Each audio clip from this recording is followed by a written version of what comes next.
Hai teman-teman, apa kabar?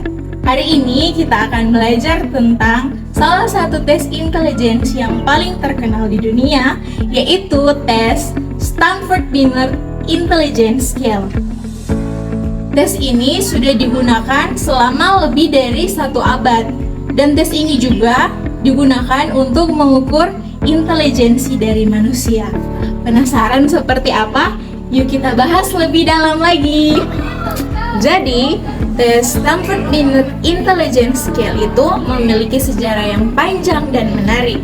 Pada awalnya, tes ini dikembangkan di Prancis oleh Alfred Binet dan Theodore Simon pada tahun 1905. Tujuannya itu sederhana, yaitu untuk membantu pemerintah Prancis mengidentifikasi anak-anak dengan kebutuhan pendidikan khusus.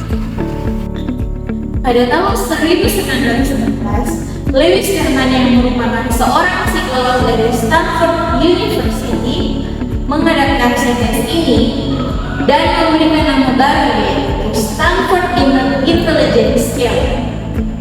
Kemudian tes ini terus diperbaharui dengan versi terbaru, sehingga sekarang namanya dengan versi terbaru yaitu Stanford Binet 5th Edition atau disingkat sebagai SD5 yang dirilis pada tahun 2003. Tes Stanford Binet didasarkan pada teori modern tentang intelijensi, yaitu teori dari Kettle Horn Carroll, yang dimana dalam teorinya menjelaskan bahwa intelijensi itu terbagi dari 5 aspek.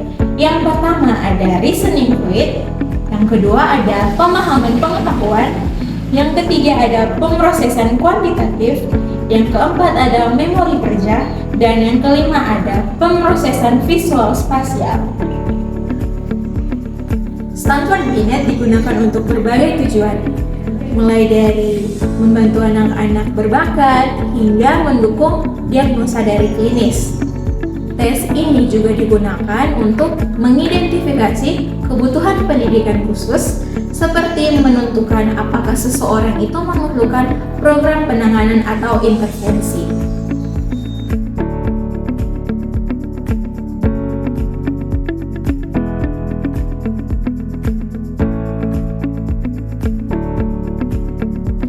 Stanford Binet mengukur 5 aspek kecerdasan. Yang pertama ada reasoning fluid, di mana dalam reasoning fluid ini kita mengukur kemampuan individu dalam memecahkan masalah baru.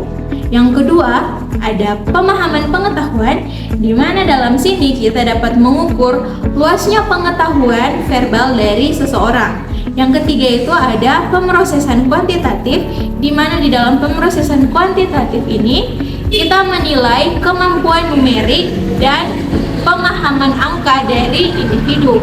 Kemudian yang keempat ada memori kerja, di mana di dalam memori kerja ini kita mengukur kemampuan mengingat informasi dalam jangka panjang atau long term dari individu.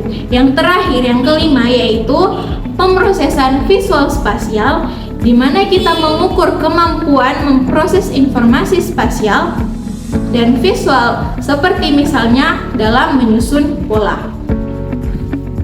Oke, dalam tes kali ini saya akan berikan waktu 50 menit. Apakah ada pertanyaan? Tidak. Bisa langsung dikerjakan dari sekarang. Tes Stanford Binet adalah tes individual yang dilakukan oleh psikolog atau profesional terlatih, di mana tes ini membutuhkan waktu sekitar 49-90 menit dalam waktu pengerjaannya. Dan dalam kategori tersebut juga tergantung pada usia dan kemampuan dari individu. Subtes dalam tes itu mencakup berbagai pertanyaan mulai dari verbal dan non-verbal, sehingga dapat memberikan gambaran kecerdasan yang lebih lengkap. Jadi,